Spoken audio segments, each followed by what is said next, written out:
नमस्कार, एस्ट्रल सूत्रस में आप सबका स्वागत है। आज है हमारा डे 16 ऑफ 29 डेज ऑफ सावन। आज की पूजा में हम ट्यूसडे पार्थिव शिवलिंग निर्माण, रुद्राभिषेक, शिव पुराण पाठ और शिवलिंग विसर्जन साथ मिलकर करेंगे। आज ट्यूसडे है, इसलिए आज शिवलिंग बनाते हुए हम मसूर की दाल को ऐड करेंगे ताकि मंगल देव के आशीर्वाद से हमारा शिवलिंग और ऊर्जावान हो जाए। इस मसूर की दाल को हमने रात को ही भिगो के रख दिया था और अब ये बहुत सॉफ्ट हो चुकी है। अब हम शिव पुराण के विदेश्वर संहिता का 16वां अध्याय पढ़ेंगे।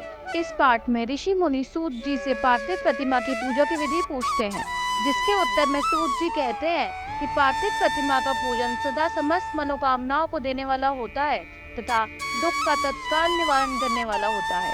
पार्थिव प्रतिमा बनाने के लिए नदी, पोखरे अथवा कुएं में प्रवेश करके पानी के भीतर से मिट्टी ले आए, फिर गंध चूर्ण के द्वारा उसका संशोधन करें और शुद्ध मंडप पे रखकर उसे महीन पीसे और साने। इसके बाद हाथ से प्रतिमा बनाएं और दूध से उसका सुंदर संस्कार करें। उस प्रतिमा में अंग प्रत्यंग अच्छी तरह प्रकट हुए हों तथा वह सब प्रकार के अस्त्र शस्त्र से संपन्न बनाई गई हो। तदनंतर उसे पद्मासन पर स्थापित करके आदर पूर्वक उसका पूजन करें। गणेश, सूर्य, विष्णु, दुर्गा और शिव की प्रतिमा का, शिव का एवं शिवलिंग का, द्विज को सदा पूजन करना चाहिए। षोडश उपचार पूजन जनित फल की सिद्धि के लिए 16 उपचारों द्वारा पूजा करनी चाहिए। पुष्प से प्रोक्षण और मंत्र पाठ पूर्वक अभिषेक करें। अग्नि के चावल से नैवेद्य तैयार करें। सारा नैवेद्य लगभग 1 पाव भर होना चाहिए। घर में पार्थिव पूजा के लिए 1 कुंडव और बाहर किसी मनुष्य द्वारा स्थापित शिवलिंग के लिए 1 प्रस्त नैवेद्य तैयार करना चाहिए। देवताओं द्वारा स्थापित शिवलिंग के लिए 3 सेर नैवेद्य अर्पित करना चाहिए और स्वयं प्रकट हुए स्वयंभू के लिए 5 सेर।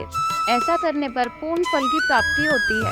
इस प्रकार सहस्त्र बार पूजा करने से द्विज सत्यलोक को प्राप्त कर लेता है।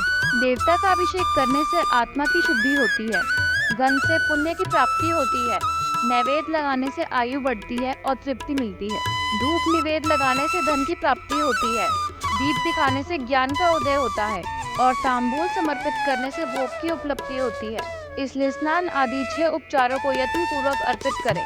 नमस्कार और जाप ये दोनों संपूर्ण अभिष्ट फल को देने वाले हैं। इसलिए भोग और मोक्ष की इच्छा रखने वाले लोगों को पूजा के अंत में सदा ही जाप और नमस्कार करना चाहिए। मनुष्यों को चाहिए कि वह सदा पहले मन से पूजा करे और फिर उन उपचारों से करे। देवताओं की पूजा से उन देवताओं के लोगों की प्राप्ति होती है तथा उनके लोक में भी यथेष्ट भोग की वस्तुओं की उपलब्धि होती है। इसी के साथ हमारा आज का शिव पुराण पाठ संपूर्ण होता है और अब बारी आती है हमारे आज का शिवलिंग विसर्जन करने की। हर हर महादेव।